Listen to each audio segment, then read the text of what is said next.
ప్రభునందు ప్రియ సహోదరి సహోదరులారా, దేవుని యొక్క వాక్యంలో నుండి ఒక మాట చదువుకుని కొద్ది నిమిషాలు దేవుని మాటలు ధ్యానం చేద్దాం. యోహాను సువార్త 16వ అధ్యాయము 29వ వచనాన్ని చదువుకుందాం. ఆయన శిష్యులు, ఇదిగో ఇప్పుడు నీవు గూఢార్థముగా ఏమీయో చెప్పక స్పష్టముగా మాట్లాడుచున్నావు. సమస్తము ఎరిగినవాడవనియు ఎవడునూ నీకు ప్రశ్న వేయనగత్యము లేదనియు ఇప్పుడు ఎరుగుదుము. దేవుని యొద్ద నుండి నీవు బయలుదేరి వచ్చితివని దీని వలన నమ్ముచున్నామని చెప్పగా. దేవుడి యొక్క వాక్య భాగం ద్వారా మనందరితోనూ మాట్లాడునుగాక. ప్రియ సహోదరి సహోదరులారా, యేసు ప్రభు వారి శిష్యులు యేసు ప్రభు వారితో అంటున్న మాటలు ఇవి. సమస్తమును ఎరిగినవాడు. యేసు ప్రభు వారిని గురించి వారికి అర్థమైంది ఏంటంటే, ఆయన సమస్తము ఎరిగినవాడు అనే విషయం అర్థమైందట. రెండోది ఏంటంటే, ఎవడునూ నీకు ప్రశ్న నేయ అగత్యము లేదు. ఇప్పుడు ఈ మాట పైపైన చూస్తే ఎలా ఉందంటే, సమస్తమును ఎరిగినటువంటి వాడవు గనుక మీకెవడూ ప్రశ్న వేయనగత్యము లేదు అంటే, సమస్తము ఎరగని వాడిని ప్రశ్నిస్తారా? ఇప్పుడు అన్నీ ఎరిగిన వాడిని అడగాల, ఎరగని వాడిని అడగాల?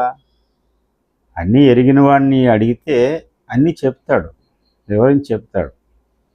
కానీ ఏమీ ఎరగని వాడిని అడిగితే తనేం చెప్పగలుగుతాడు? ఇది కొంచెం కన్ఫ్యూజ్గా అనిపిస్తుంది కదా. కానీ విషయం ఏంటంటే, ఇక్కడ నువ్వు సమస్తమును ఎరిగిన వాడువు అంటే అర్థం ఏంటంటే, మేము ఏ ప్రశ్న మేము కలిగి ఉన్నామో, మాకు ఏ ఏ విషయాలైతే తెలియదో, ఏ ఏ విషయాలు మేము తెలుసుకోవాలో ఆ సంగతి కూడా నువ్వు ఎరిగిన వాడవు అని చెబుతున్నారు. మేము ప్రశ్న వేయడం అగత్యము లేదు, మేము ప్రశ్నించవలసినటువంటి అవసరమే లేదు. ఎందుకంటే ఆ ప్రశ్న ఏదో నీకు ముందే తెలుసు కనుక మా ప్రశ్నలకు నీవు జవాబును కూడా తెలియజెప్పేవాడు. అది కూడా ఎప్పుడు మేము అడగకముందే.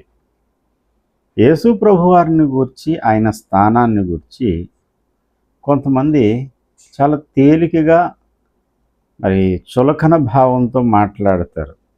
అసలు యేసు ప్రభు వారి యొక్క అంతస్తు ఏంటనుకుంటున్నారు? సాధారణ మానవుడిలాగా ఎవరిని గురించి అయినా ఆయనకి పరిచయం చేయడం. లేక కొంతమంది ఏమనుకుంటారంటే, దేవుని దగ్గరికి వెళ్ళిన తర్వాత నేను దేవునికి పరిచయం చేసుకోవాలి. అంత అవసరం లేదు. మనం వెళ్ళి దేవునికి పరిచయం చేసుకునేటువంటి అవసరం లేదండి. ఆయన ఎవరనుకుంటున్నారు? యోహాను సువార్త 2వ అధ్యాయము 24వ వచనం. అయితే యేసు అందరినీ ఎరిగినవాడు, ఆయన మనుషుని ఆంతర్యము కూడా ఎరిగినవాడు. 25. గనుక ఎవడనూ మనుషుని గూర్చి ఆయనకు సాక్ష్యం ఇయ్యనక్కర్లేదు. వీడు ఇలాంటోడు, వాడు అలాంటోడు, లేకపోతే నా పరిస్థితి ఇది, నేను ఇలాంటోడని మనల్ని గురించి మనం చెప్పుకునేంత అవసరం కూడా లేదు. అలాగని ప్రార్థన చేయొద్దా అని అనొద్దు, ప్రార్థన చేయాలి. కానీ విషయం ఏంటంటే, దేవుని యొక్క సర్వజ్ఞత అనేది ఎంత గొప్పదో మీకు అర్థం కావడానికి చెప్తున్నాను. నువ్వు ఈ రోజున ఏ సమస్యలో ఉన్నావో ఆయనకు తెలుసు. నీ మనసులో పుట్టే ప్రశ్నలు ఆయనకు తెలుసు. నువ్వు ఎదుర్కొనే సవాళ్ళు ఆయనకు తెలుసు. అంతేకాదు, వాటికి పరిష్కారం కూడా తెలిసినవాడు. అలాంటి గొప్ప దేవుని దగ్గరికి నువ్వు వచ్చావు.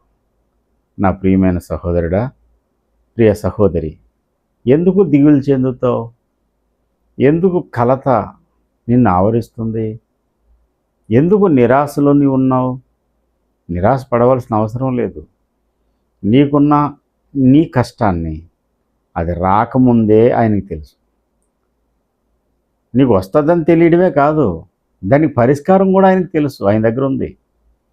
కాబట్టి నీవు ఆరాధించి సేవిస్తున్నటువంటి దేవుడు సర్వజ్ఞుడైన దేవుడు అంటే అన్నీ ఎరిగినటువంటి వాడు అని నువ్వు గ్రహించిన నాడే నీ జీవితంలో నూతన ధైర్యం, నూతన ఉత్సాహం, నూతన అభిషేకం, నూతనమైన తీర్మానం నీలో కలుగుతుంది. అటువంటి నూతన తీర్మానం కలిగి నేను ఎరిగిన దేవుడు నన్ను ఎరిగినవాడు, నేను ఎరిగిన దేవుడు నా స్థితిగతులన్నీ ఎరిగినవాడు అని తెలుసుకుని నూతన ధైర్యంతో, నూతన ఉత్సాహంతో దేవుని సన్నిధిలో సాగిపోదామా? చిన్న ప్రార్థన చేద్దాం. ప్రేమగల మా తండ్రి, పరిశుద్ధుడా, ఈ దినమున ఈ చిన్న సందేశాన్ని విన్న ప్రతి ఒక్కరిలో నిరీక్షణ పుట్టించండి. నిన్ను గూర్చి తప్పుడు అభిప్రాయాలన్నీ మనసులోని తొలగించుకుని నువ్వెంత సర్వజ్ఞుడైన దేవుడివో అర్థం చేసుకుని నీతో నడవడానికి, ధైర్యంతో జీవించడానికి కృపనివ్వండి. యేసు నామములో అడుగుచున్నాను తండ్రి. ఆమేన్. God bless you. Praise the lord.